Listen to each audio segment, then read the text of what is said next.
This is Walt Disney World Today. Give us 5 minutes and we'll give you the world. It's Monday, May 1st, 2006, and this is episode number 94 of Walt Disney World Today. I'm Matt Hodgberg from mgmstudiobiz.org. On the show today is Mike Newell of Mouse World Radio. Welcome, Mike. Howdy ho, Matt. Are you trying to take over for Len here? I am. We also have the mayor of MousePlanet.com, Mike Scopa. Welcome, Mike. I'll take eeny, meeny, miny. I'll take fossil fuels for let's go for 100. And joining us tonight, we actually have two guests. Our first is Dave Marks, who is the co-author of The Passporter's Guide to Walt Disney World. Welcome, Dave. Hi there, everybody. And we also have his lovely wife, Jennifer Marks, who is also the co-author of The Passporter Guide. Welcome, Jennifer. Hello, thank you. Hi, Matt, Mike, and Mike. Now, the Passporter Guides are available online at www.passporter.com. And before we can even start talking about the guide, there's actually more than one guide, right? We're up to 5. Count them 5. we got the Disney World Guide. What else is there? Okay, we just brought out the 4th edition of our Disney Cruise Line Guide. Mm-hmm. Good Disney Cruise Line Guide. Oh. Ouch.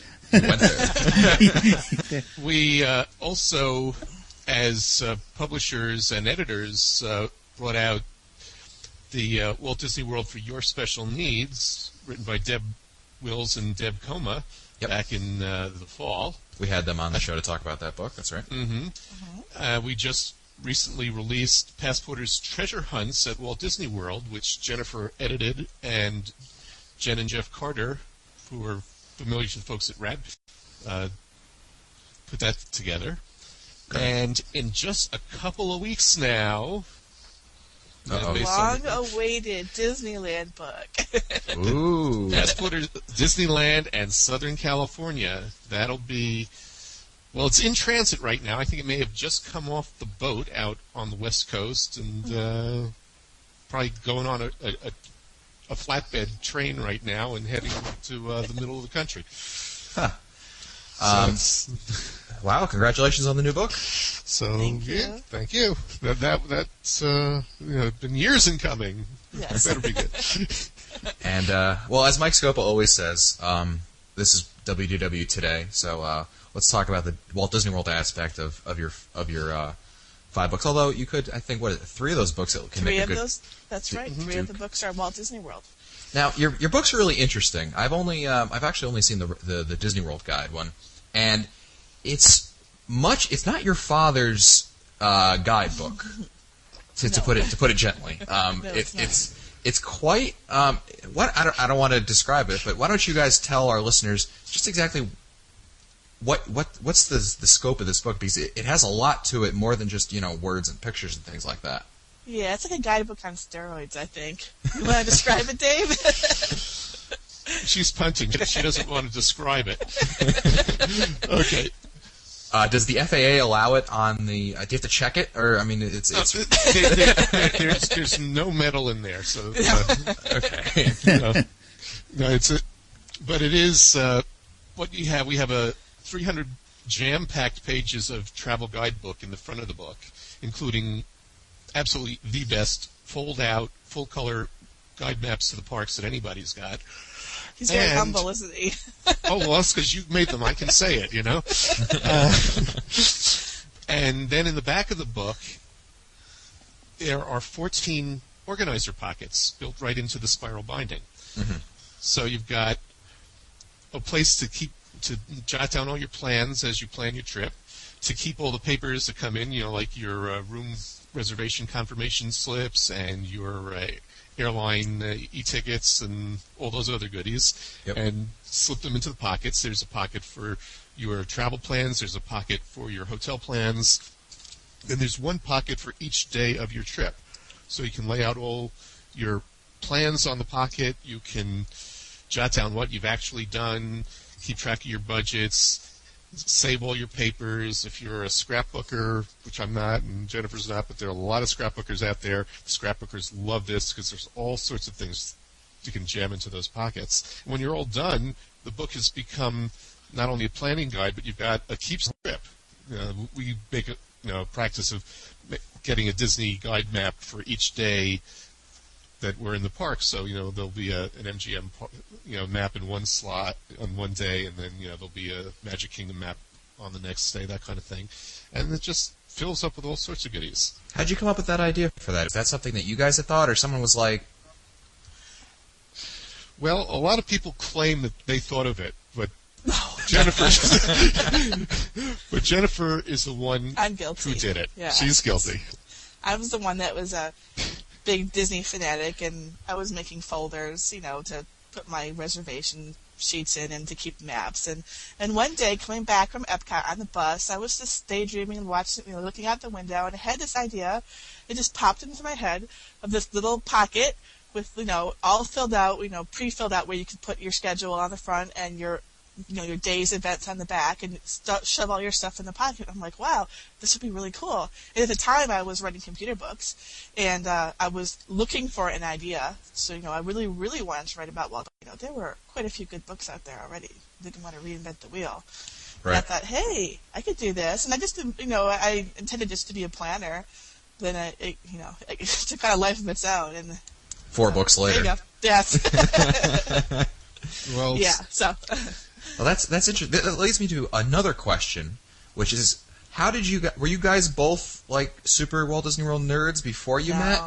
No, or who? Not at all. So who could... I was a super nerd, okay. And I was going to Disney. Dave he'd been at Disneyland, but not Walt Disney World. But we were working on computer books together. And when I had this idea, and I made a little prototype, and I showed him, I was so excited. He's like, "Wow, this is great. Let's go field test it." And so we went 2 months later and tried it out. And now he, who hadn't been before, was a great person to field test it. And the rest is history. So I lured him into the Walt Disney World ski scene. No, I was a major Disney fan on the cultural side. Yeah. The films and watching Walt on Sunday evenings and all that sort of thing. Which I just was not, parks person particularly. But anyway, it all fit really nicely. Mm-hmm. And now, when was the first guide put out? It came out in May of 1999. And we're now up to our 8th edition. 8th edition of Walt Disney World. 8th edition of Walt Disney World. Is there 4 editions of the cruise line. So we're up to like 15 books on the shelf. Wow. Plus a few ebooks that we only have at the website. Forgot those. Now, let's one of the books you mentioned, Jennifer, in the intro was that you mentioned the Treasures book. Could you tell us a little bit about that? Oh, the Treasure Hunt book. Yeah, this is like my little pet project. We, at the Mouse Fest, before that, Ragpig gatherings, we would do treasure hunts at the parks, and Mouse Planet is certainly familiar with what treasure hunts are like, and I really thought it would be cool to put treasure hunts in book form so that other people could do those. So it's not as it's kind of like trivia, but it's not the kind of trivia that you can really sit at home and answer. You really have to go out there and look and really, really get into the details of Disney. And I think it's so cool. This is what makes Disney magical for me. So, and there's like over 100 treasure hunts, and the answers are all in the back in these little treasure chests, which you have to tear open, so you can't cheat. Huh. And also there's also sorry, I think this is a really cool book. There's also a where if you fill it out and send it back to us, we will send you a pin for, it's your official treasure hunting badge. And there's a hidden treasure hunt here, which so far no one has found, because I can tell because they have to email a certain address, and no one has found it yet. And I cannot wait for someone to find it. Wow. It's only been there out you a go. couple of weeks, but That's cool. Some more stuff. I mean, all ears, not mousey mind bogglers are in here too. Ooh. So very cool. We've got find where in the world is this sort of like photos in there to find. Interesting. And there's some that are really easy, like for kids and for people who've never been to Disney before. And there's there's very, very, very difficult ones that Jeff and Jen are very proud of. They're very hard. I think I'll stick to the kids ones for the instant gratification of it. Yeah. Yep. And it's a narrow book so that it'll fit into pockets and that sort of thing. And we hope people will buy like a dozen of them for every member of their party, so they can all go off treasure hunting on their own, right? Yeah, right. Sure.